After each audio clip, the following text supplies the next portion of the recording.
naiz eta egun txarra egon euriarekin, azaroko eguna, esan duzuen bezala. Azaroko osoko bilkurara hasiera emango diogu, gai zerrenda nahiko luzea daukagu, orduan bi gauza lehenik eta behin Jose Ángel Seijo ezin da etorri lanagatik. Jose Ángel Seijo no ha podido acudir por motivos laborales, eta beste aldetik hori gai zerrenda nahiko luzea daukagu, orduan hasiera emango diogu, baina gero hiruretarako ez badugu amaitu, tartetxo bat egingo dugu, orduko tartetxo bat, eta lauretan buelketatuko gara, indarrak hartzeko. Espero dut amaitzea hiruretarako, baina guztiok. Vale, comentaba que el pleno tiene un orden del día bastante largo, en caso de acabar para las 3, entiendo que debemos hacer un receso para coger fuerzas y volver a las 4. Es bastante largo el orden del día. Vale. Gai zerrenda honekin emango diogu hasiera, Ortuellako lehenengo puntuan Ortuellako udalaren aurrekontu orokorra, 2000ko ekitaliako presupuesto general de Ayuntamiento de Ortuella ejercicio 2022. Bigarren puntua Bizkaiko Foru Aldundiari egindako mailegu eskaera, solicitud de préstamo a Diputación Foral de Bizkaia. Hirugarren puntuen urteko araugintza plana, plan anual normativo. Laugarren puntua urteko kontratazio plana, plan anual de contratación. Bosgarren puntua urteko partaidetza plana, plan anual de participación. Seigarren puntua fiskalizazio mugatua urteko plana, 2022. Plan anual de fiscalización limitada, 2022. Zazpigarren puntua diru laguntzen plan estrategikoa, plan estratégico de subvenciones. Zortzigarren puntua aurrekontuen aldaketa en finantzia iraunkortasunaren laburpen txostena, informes de resumen de sostenibilidad financiera de modificaciones presupuestarias. Bederatzigarren puntua 2000ko lan egutegia, 10garren puntua gaitzengoen egutegia 2022ko, calendario laboral 2022 y calendario policial local 2022. 11garren puntua Ortuellako udalerrian etxebizitza sozial bat onartu eta errentak hautatzeko oinarriak aldatzea, modificación de las bases para admisión y selección de arrendatarios de una vivienda social en el municipio de Ortuella. 12garren puntua Larraldera 89 eta 71 zenbakien dauden herri lurren kalifikazio juridiko aldatzea, cambio de calificación jurídica de los terrenos comunales sitos en la Raya 59 y número 61, 13garren puntua euskararen erabileraren normalizatzeko plana, plan de normalización lingüística. 14garren puntua hizkuntza ofizialak erabiltzeko irizpideak, criterios lingüísticos del uso de lenguas oficiales. 15garren puntua migraziorako euskal ituin soziala izeineko atximendua, adhesión al Pacto Social Vasco para la Migración. 16garren puntuan Azaroko hogeiko mozioa horren eskubideak, moción del 20 de noviembre de derechos de la infancia.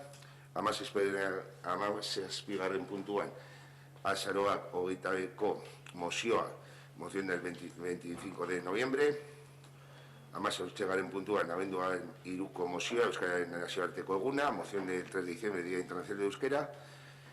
Dekretuen konta eta beste aldetik dago EH Bilduren mozioa, erru bat egon zen deialdian, gero presentó Bildu una moción en relación, que no me parece que orden del día, en relación con los proyectos de interés públicos, que será el punto número 19. 20garren puntua dekretu eta kontu ematea, eta 21 galderak eta eskaerak, ruegos y preguntas. Honekin, esatea eta proposatzen da bigarren puntua kentzea. Bigarren puntua kentzea da Foru Aldundiari eskaera egiteko dirua eskatzeko. Zer eta esan digute, batzutan lehentasunez egiten dugu gazak, eta esan digute eskatzeko 2008ko likidazioarekin egin behar da. Orduan puntu horrek berberetan ekarriko da uste dugu otsailean. Hori ez du proiektuak atxerako, eta tramitazio anticipada egin alda, orduan horrekin jarraitzeko dugu, eta gure asmoa da hori ekartzea. Esatea, 4 milioi euroko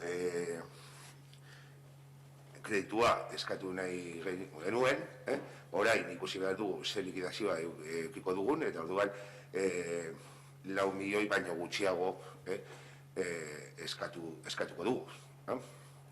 Decía que se va a proponer la retirada del punto 2, solicitud de préstamo de Diputación, debido a que la Diputación nos ha informado que debe estar liquidado el ejercicio de 2021 para aquella financiación que vayamos a hacer en proyectos de 2022. A veces el tramitar las cosas con antelación, se nos informó de una situación pensando en que ese préstamo pues se iba a ejecutar en 2021.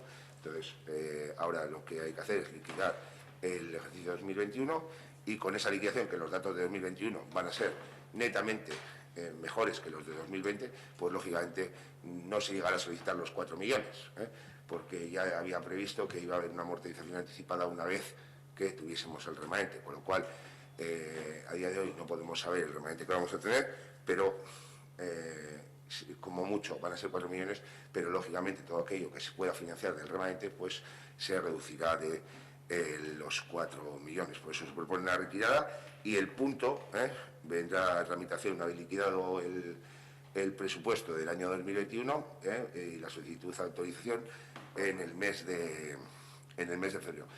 Eso no ralentiza en la tramitación de los proyectos, puesto que la ley permite la tramitación anticipada y bueno, se agilizará con todos los proyectos y todas las cuestiones que en el hito que están, pues hacer la tramitación anticipada correspondiente, solicitar las ofertas correspondientes para la tramitación de lo que corresponda y bueno, pues por eso se propone la retirada.